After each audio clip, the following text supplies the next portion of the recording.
Well, this should be fun. Hi, and welcome to my channel. That sounds so weird to say. My name is Melanie, or Mel for short, either or works.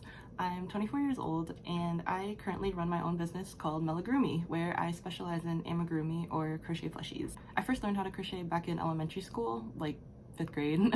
Some of my friends learned how to do it, and I was like, oh, that's cool, I want to learn too.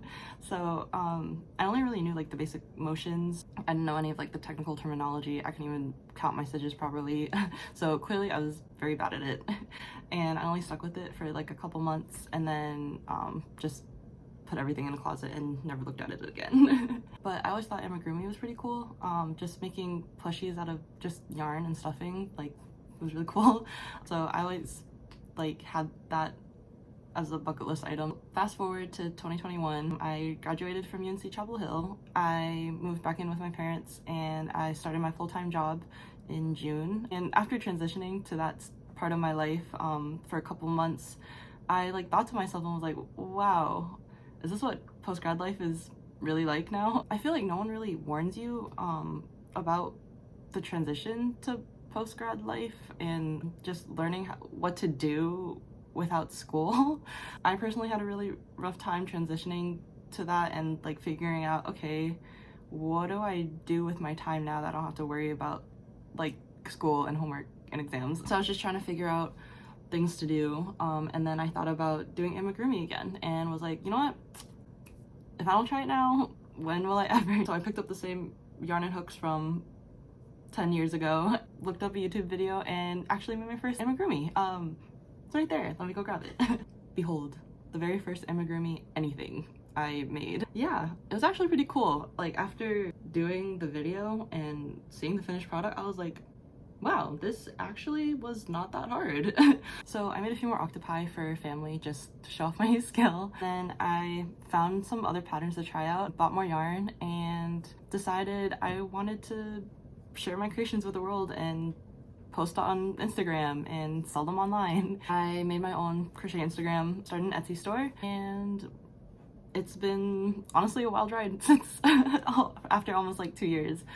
Yeah, it's honestly been crazy just reflecting back on like from when I first started to how it is now. It's honestly like unlike anything that I would have thought of. I gifted one of my favorite DJs his favorite Valorant agent in crochet form, which was really cool. So I've been watching a lot more YouTube recently than usual, just because I've ran out of shows to binge watch while crocheting. I usually need something on in the background, like a show, music, like something, some kind of noise while I'm crocheting, because otherwise crocheting in silence is like the worst possible thing ever, just in my opinion. So I've been watching a lot of YouTubers who are also small business owners, like fellow crocheters like myself, or self-employed artists. Their videos have actually been like super helpful. A lot of these YouTubers have given like really good advice that I've even been able to apply to my own daily life and to my own business. And after crocheting and having my own business for almost 2 years, I feel like I've gained so much experience that I really would like to share with other people, and I really hope that it can help and inspire other people like other YouTubers have for me.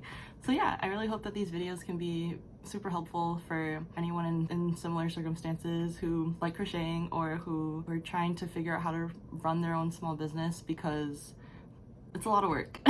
There's just so, it's I don't even have the words for it. There's so much behind the scenes that not a lot of people see. And honestly, I just wanted to use this as a way to try out something new, to gain more confidence in front of a camera and within myself. I kept going back and forth about whether or not if I really wanted to start doing this and like recording videos and like posting on YouTube, and I just kept like mentally talking myself out of it. But then I realized, like, if I don't do this, then how will I know? Even my therapist said, like, if you don't put it out there, you're already failing. I was like, you know, you're right. Self-fulfilling prophecy right there. Okay, I actually have a few ideas for videos that I think would be pretty cool. I want to do a few like week of crochet videos where I just showcase everything I make throughout the week. The next market I have coming up will be my 5th ever market, and I think it'd be cool if I do like a 5 things I learned after 5 markets kind of video, and then showcasing some of like my favorite patterns, just like other helpful tips, and also talking about my experience selling online versus in person. I feel like I found a lot more success selling at craft markets, so I think I would bring a pretty unique perspective to it. So yeah, I have a lot of ideas that I need to make content for. So this will be fun. I think. The super ironic part is that I hate content creating, and yet here I am, venturing to YouTube for more content. As for what's in store for the rest of the year, I did apply to 2 bigger like multi-day markets. One was a weekend outdoor thing, another one was like an anime weekend indoor thing, and I got rejected from both, but that's okay. I realize now that the photos I used for my application, I feel like weren't a really good representation of the variety of things I can make. And then my event like sample booth setup photos were definitely for like smaller scale things. So yeah, you know, we live and we learn, and my time will come. So I'll probably just be doing the same markets with the same organizers that I've been working with. I'm also hoping to open pre-orders for Valorant agents eventually in the near future. You can see Jet's poking out right there. Just 3 more still have to do. It's been a while, but I will work on them eventually. Yeah, a lot of exciting things coming up. So that's it for my first video. Thanks so much for sticking with me and watching all the way through. I'm honestly not sure how consistent I'll be with posting, so if you want, like and subscribe and you'll find out when I do. I'm a lot more active on Instagram, so feel free to follow at Melagrumi if you want to see some more posts about work in progresses or updates. Thanks again, I'll see you in the next video. Time to crochet.